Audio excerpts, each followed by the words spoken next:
पुराने समय की बात है। भारत के एक छोटे से गांव में एक बुजुर्ग महिला, जिसे सब आदर से माई कहते थे, अपनी जीवन की सरलता और ज्ञान के लिए जानी जाती थी। माई का जीवन दर्शन था कि हर चीज का सम्मान करना चाहिए, चाहे वह किसी व्यक्ति से जुड़ी हो, प्रकृति से, या फिर हमारे दैनिक जीवन के साधनों से। गांव में हर रोज की तरह शाम को पंचायत लगती थी, जहां लोग अपने दिन भर की बातों को साझा करते और माई से मार्गदर्शन लेते। एक दिन गांव के युवा लड़के लड़कियां एक अजीब बहस में उलझ गए। बहस थी कि भोजन करने के बाद उसी थाली में हाथ धोने में क्या बुराई है।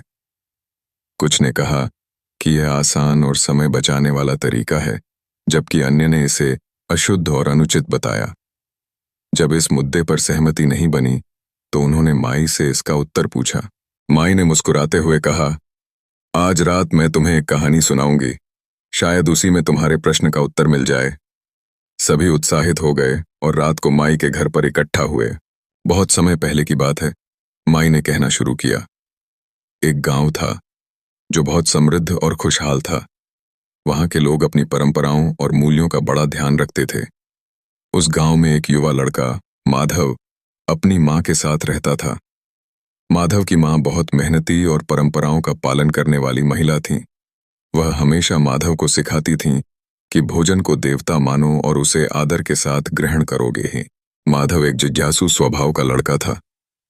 वह अक्सर अपनी मां से सवाल करता, मां, हम भोजन से पहले प्रणाम क्यों करते हैं? हम थाली को इतना आदर क्यों देते हैं? और भोजन के बाद उसी थाली में हाथ धोने की मनाही क्यों है? उसकी मां मुस्कुराकर कहती, समय आने पर तुम्हें सब समझ में आ जाएगा। लेकिन माधव के मन में यह सवाल हमेशा बना रहता है।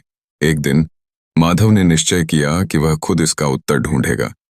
वह खेतों में काम कर रहा था और दोपहर का समय हो गया था। माधव अपनी मां द्वारा बनाई हुई रोटियां और सब्जी लेकर खाने बैठा।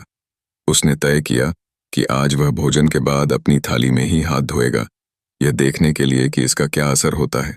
भोजन समाप्त करने के बाद उसने पानी लिया और अपनी थाली में ही हाथ धो लिए। वह यह देखकर चौंक गया कि साफ सुथरी थाली गंदी हो गई। पानी और तेल से उसका भोजन अवशिष्ट फैल गया और थाली का स्वरूप बिगड़ गया। अचानक उसकी मां वहां आ गई और यह देखकर नाराज हुई। माधव ने पूछा, मां, इसमें क्या गलत है? मैंने तो सिर्फ समय बचाने के लिए ऐसा किया। उसकी मां ने गहरी सांस लेते हुए कहा, माधव, हर परंपरा के पीछे कोई ना कोई कारण छिपा होता है। यह केवल समय बचाने या खोने की बात नहीं है, बल्कि यह हमारे दृष्टिकोण और आदर का सवाल है। क्या तुम समझते हो कि यह थाली सिर्फ एक बर्तन है? नहीं, यह वह साधन है जो हमें पोषण देता है। इसे गंदा करना हमारी कृतज्ञता की कमी को दिखाता है। माई ने कहानी को और विस्तार देते हुए कहा। उसके बाद माधव ने अपनी मां से इस पर और ज्ञान मांगा।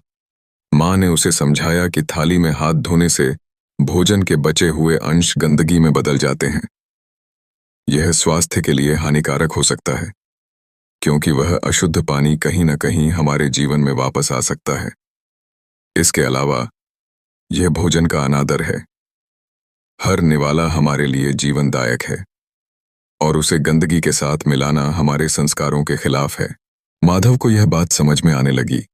उसने अनुभव किया कि भोजन और थाली का आदर केवल धार्मिक मान्यता नहीं, बल्कि एक व्यावहारिक पहलू भी है। उसने देखा कि भोजन के बाद अगर थाली को साफ पानी से धोया जाए और अलग से हाथ धोए जाएं, तो सफाई बनी रहती है और थाली लंबे समय तक उपयोगी रहती है। माई ने गांव वालों से कहा, माधव की कहानी केवल थाली और हाथ धोने की बात नहीं है। यह हमें सिखाती है कि हर परंपरा का एक उद्देश्य होता है। भोजन के प्रति कृतज्ञता, सफाई और सम्मान हमारी संस्कृति का हिस्सा है। जब हम भोजन के बाद उसी थाली में हाथ धोते हैं, तो यह हमारी कृतज्ञता और आदर भाव को चोट पहुंचाता है। यह केवल एक बर्तन की बात नहीं, बल्कि हमारे दृष्टिकोण और स्वभाव की बात है। माई ने आगे समझाया कि आज के समय में विज्ञान भी इन परंपराओं के महत्व को मानता है। भोजन के अवशेष और गंदगी थाली में बैक्टीरिया और संक्रमण फैला सकते हैं। यदि हाथ और थाली दोनों साफ न किए जाएं, तो यह स्वास्थ्य के लिए खतरनाक हो सकता है। इसके अलावा हाथ धोने के लिए अलग से पानी का उपयोग स्वच्छता और संसाधनों के उचित प्रबंधन को भी दर्शाता है। माई की कहानी सुनने के बाद गांव के सभी लोग गहरे विचार में पड़ गए। उन्होंने महसूस किया कि एक साधारण आदत के पीछे कितनी गहरी सीख छिपी है। उस दिन के बाद से गांव के किसी भी घर में भोजन के बाद थाली में हाथ धोने की प्रथा समाप्त हो गई।